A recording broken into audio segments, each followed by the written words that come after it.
Salut à tous, nouvelle photo review sur ma chaîne. Aujourd'hui c'est le grand pop qui va être mis en valeur. Donc c'est un grand pop modèle iX.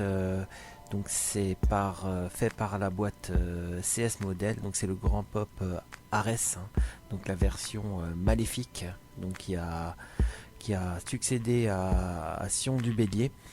On va regarder un petit peu ce qu'il a dans le ventre, hein. Donc pas de boîte particulière pour ce CS modèle, donc c'est directement sorti du carton.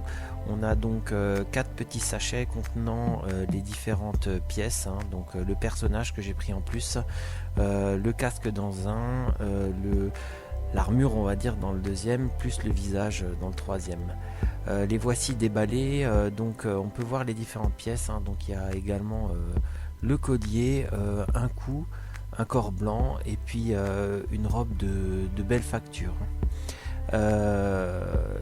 Déjà quand on déballe on voit que c'est vraiment très beau, donc on attend du lourd. Voici le personnage déballé, hein, donc je l'ai mis dans une position extrême pour montrer qu'il a une souplesse dans le corps, hein, digne des iX, hein. Le corps lui-même est rigide, donc ça c'est des bons points. On va faire le montage maintenant et on va regarder ce que ça vaut. Une première pose toute simple, donc avec le personnage monté, donc vraiment il rend vraiment une belle classe. Je suis très content de l'avoir, hein. Par contre, je dois dénoter que le casque a été très difficile à mettre. Une deuxième pose simple, hein, donc c'est simplement la robe, hein, qui est en mouvement ce coup-ci, donc voilà, on peut donner un petit effet de style. Malheureusement il n'a pas de manche, il n'a pas de trou dans les manches, donc c'est difficile de sortir les bras, et du coup vu que le casque peut difficilement tourner sur soi-même, le nombre de poses est très limité. Je vais quand même essayer. Donc une petite pose très simple, hein, je me suis arrangé pour faire passer un bras en dehors de la robe, donc voilà une pose d'attaque ou d'arrêt, on va dire, d'attaque. Ça rend bien, mais voilà, on aurait aimé des manches pour faire mieux.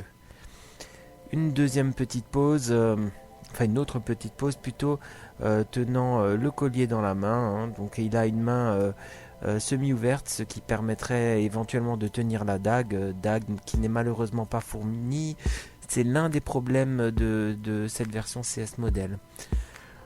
Enfin, vu qu'il n'y a pas d'autre pose, je vais simplement vous la montrer comme je l'ai positionnée au sein de ma collection. Donc vous avez ce petit étage de vitrine, il rend vraiment bien, entouré de ses armures d'or et de quelques chevaliers qui croient encore en lui.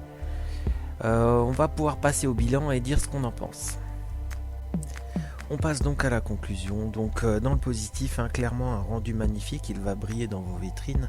Le design de la robe n'y est pas pour rien, vraiment elle est superbe. La rigidité de la figurine est au rendez-vous, et ainsi que la stabilité, hein. On va pouvoir bien le faire tenir droit. Le prix par rapport à la concurrence actuelle est bon, quoi. On va pouvoir tout de suite parler du négatif, hein, parce qu'il y en a ici. Le négatif, il va y avoir le montage du casque qui est compliqué, hein. Comme dit, j'ai dû un peu agrandir le trou.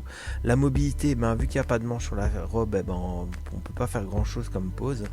Il y a un manque d'accessoires, pas de dague, pas d'effect, pas de bébé Saori ou je ne sais quoi d'autre, pas de main supplémentaire sur la figurine, c'est compliqué. On passe à la note, donc je vais lui donner un 13 sur 20 parce qu'elle est magnifique certes, mais il manque quand même pas mal de choses, donc c'est un petit peu dommage, donc la note me semble juste. À bientôt.